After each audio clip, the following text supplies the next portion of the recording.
तुम किसी समूह विशेष का हिस्सा बन पाए या नहीं बन पाए, इससे कोई फर्क नहीं पड़ता। बन पाने या ना बन पाने के पीछे के कारण पर भी ध्यान मत दो कि किस कारण से तुम्हें कहीं जोड़ा गया है या कहीं से तोड़ा गया है।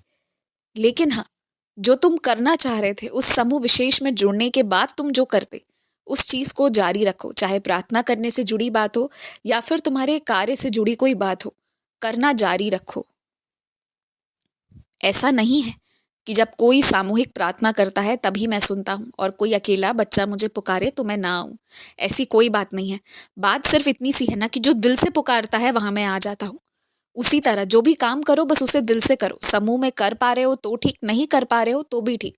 और तुम्हें जितने लोगों की मदद, जितने लोगों की सहायता लगेगी ना, वो लोग सब आज नहीं तो कल तुमसे जुड़ जाएंगे।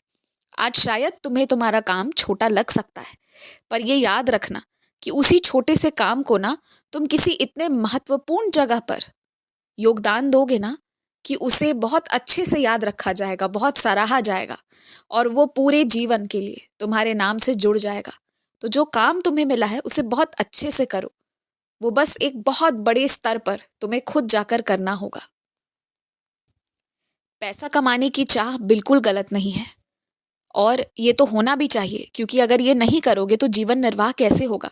फिर तो किसी और से ही मांगना पड़ेगा या किसी और का छिन कर खाना पड़ेगा या किसी और को धोखा देना पड़ेगा। तो बेहतर है कि तुम्हें पैसों की चाह है, तुम्हें खुद ही अपने जीवन निर्वाह करने के लिए जो भी लगेंगे उन चीज़ों की ज़रूरत की पूर्ति खुद करना चाहते हो। बस ये होना चाहिए कि उसका तरीका सही होना चाहिए।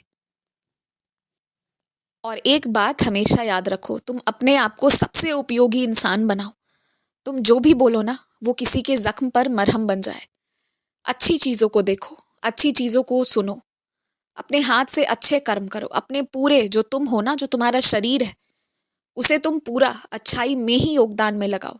और जो लोग अच्छे से बात नहीं कर पाते हैं और कहीं ना कहीं तुम भी उन्हें अच्छे से जवाब नहीं दे पाते हो उनके बर्ताव के कारण, तो उन्हें सुधारने या ठीक करने की बजाय उनसे कम बातें करो। हो सके तो उसे नजरअंदाज करो। और याद रखना, अगर तुमने बिना बेइज्जती किए उन लोगों को नजरअंदाज किया ना, तो खुद ब खुद चलकर वो तुम्हारे पास आएंगे और तुमसे बातें भी करेंगे। अपने काम में इतने व्यस्त, इतने मदहोश, इतने बेहोश से हो जाओ ना, इस तरह से अपने काम में लीन हो जाओ कि अगर कोई ताना उल्हाना भी देना तुम्हें वो भी सुनाई देना बंद हो जाए। तुम अपने काम के अलावा बाकी बाहरी चीजों के लिए, जैसे कि ना तुम्हारे कान में कोई आवाज ही ना आती हो, वैसी स्थिति में चले जाओ। और उससे बड़ा ध्यान कुछ और हो ही नहीं सकता। जो लोग किस्मत की बातें करते हैं ना, कि अगर किस्मत है तो ही मिलेगा चाहे मेहनत कितनी भी कर लो, तो जहां बात मेहनत के आगे की आती है ना, किस्मत की, वहां किस्मत उसी का साथ देती है जिसने अच्छे काम किए हो, जिसने सबका आशीर्वाद लिया हो। और आशीर्वाद देने ना देने वाले की मर्जी पर है, पर जिसने सही का साथ दिया है, जिसने हमेशा से दान पुण्य इन चीजों पर भरोसा रखा है, वहीं उन्हीं लोगों का किस्मत भी साथ देता है। जो ईश्वर के लिए, भगवान के लिए, भगवान के किसी भी रूप के लिए, किसी भी मजहब के हो चाहे, कुछ भी भला बुरा बोलता है, अपशब्द कहता है ना, तो फिर वो क्यों उम्मीद करता है कि उसकी किस्मत अच्छी रहेगी? सबको लगता है कि देख कौन रहा है, सुन कौन रहा है, जो मन में आए सो बोल लो। पर ये भूल जाते हैं मेरे बच्चे कि हर कण कण में मैं हूं। जहां तुम बोल रहे हो उस स्वर में भी मैं हूं। तो तुम मुझे गलत तरीके से बाहर निकालोगे तो उसका कर्म तो बुरा ही होगा ना। इसलिए कभी किसी के लिए बुरा नहीं, कुछ भी नहीं, बुरे शब्द से ही दूर रहो। जो करो अच्छा करो, प्रेम बरसाओ। फिर उसके बाद देखो, किसी की नकारात्मकता ना तुम्हारे जीवन पर असर नहीं करेगी। और मैं तुमसे फिर कहता हूं कि भविष्य में जीने के बजाय वर्तमान में जीना शुरू करो। बात छोटी सी है पर तुम इस बात को समझते नहीं।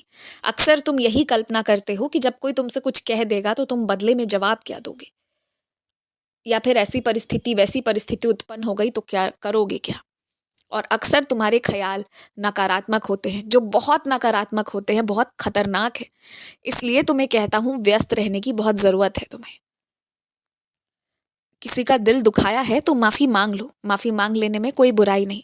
और जहां तुमने गलती नहीं की है, तुम्हारा दिल दुखाया जा रहा है, वहां पर मैं खुद खड़े होकर उन लोगों से माफी मंगवाऊंगा। जरा सबूरी रखो, पहले पूरी सच को जान लो, उसके बाद सब हो जाएगा। खुश रहो।